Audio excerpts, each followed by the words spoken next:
Hello eighth class. आज हम हमारी पाठ्य पुस्तक जो संस्कृत की है रुचिरा भाग 3 उसका पाठ 10 नीति नवनीतम पढ़ेंगे। ये एक श्लोक का पाठ है।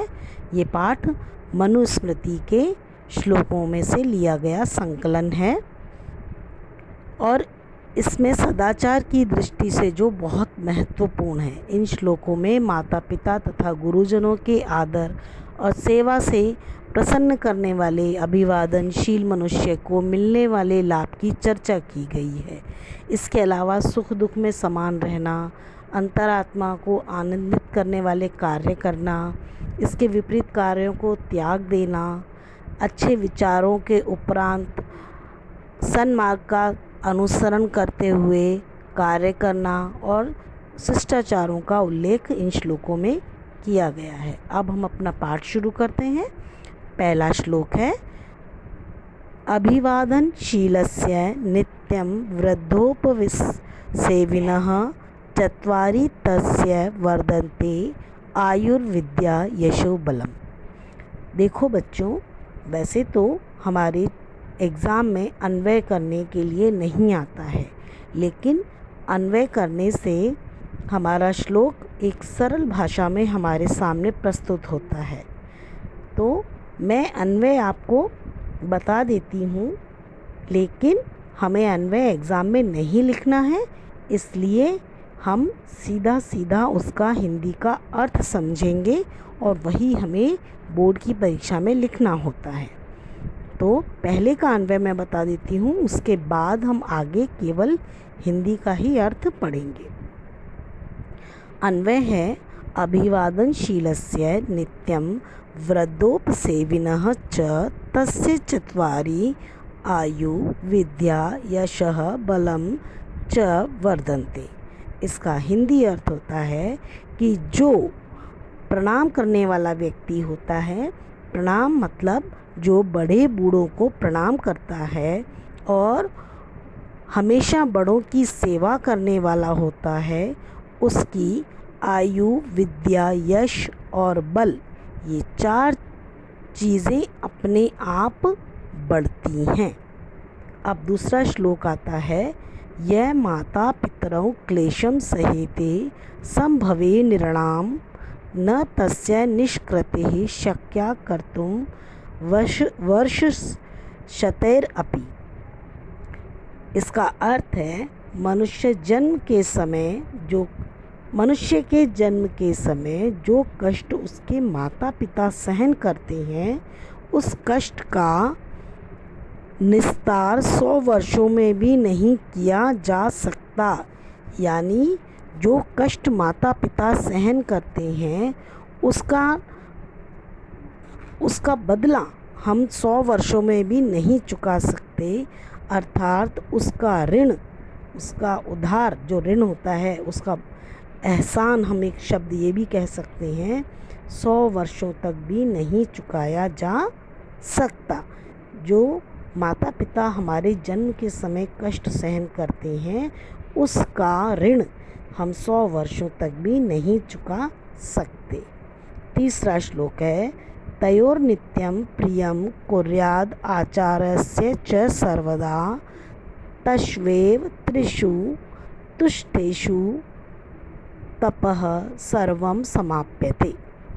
इसका अर्थ है हमेशा उन दोनों माता पिता, दोनों यानी माता पिता, हमेशा माता पिता और गुरु का भला करना चाहिए, क्योंकि ये 3 जो ऊपर बताए गए हैं, माता पिता और गुरु, इनके 3 के संतुष्ट रहने पर ही हमारी सभी तपस्याएं पूर्ण हो जाती हैं।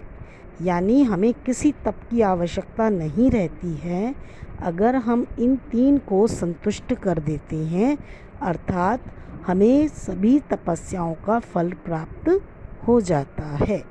अब अर्थ सीधा सीधा ये हुआ कि हमें माता पिता और गुरु को उनका सदा भला करना चाहिए, उन्हें संतुष्ट रखना चाहिए, क्योंकि इनके संतुष्ट रहने से हमें सभी तपस्याओं का फल प्राप्त हो जाता है।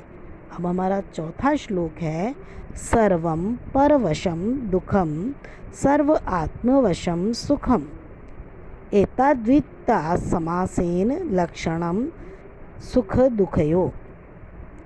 कहा गया है श्लोक में कि दूसरों के वश में होना सब प्रकार का दुख है और अपने वश में होना संपूर्ण सुख है।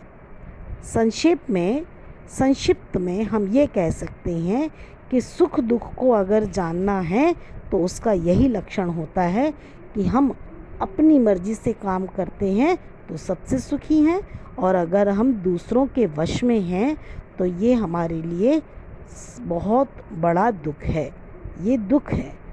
इस प्रकार सुख और दुख की परिभाषा यही है कि सरल शब्दों में पूरा अर्थ ये हुआ कि दूसरों के वश में होना सब दुख है और अपने वश में होना सब प्रकार का सुख है। संक्षेप में सुख और दुख का यही लक्षण होता है। इसके बाद 5वां श्लोक है यत् कर्म कुर्वतो अस्य स्यात् परितोषोर अंतर आत्मनः तत्प्रयत्नेन कुर्वितः विपरीतम तु वर्जयेत्।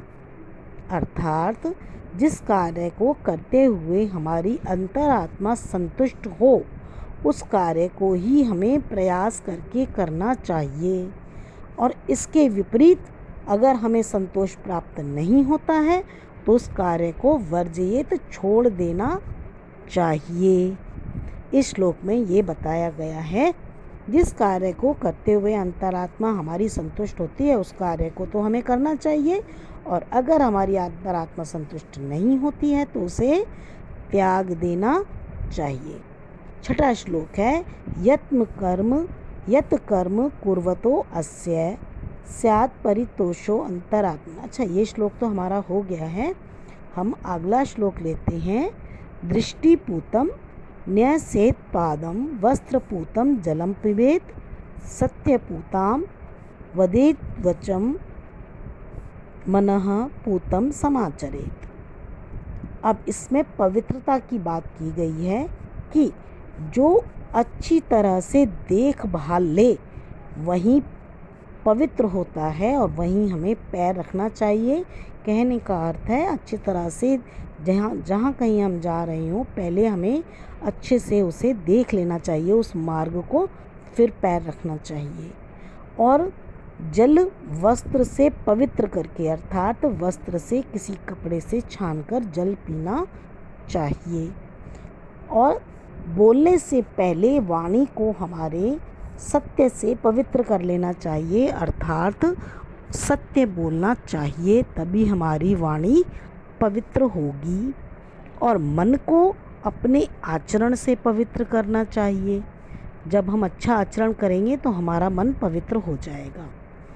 इस प्रकार दृष्टि से पवित्र अच्छी तरह से देखभाल कर ही पैर रखना चाहिए, वस्त्र से पवित्र करके जल पीना चाहिए, सत्य से पवित्र करके वाणी बोलनी चाहिए और मन को आचरण से पवित्र रखना चाहिए। इस प्रकार हमारा ये पाठ समाप्त होता है।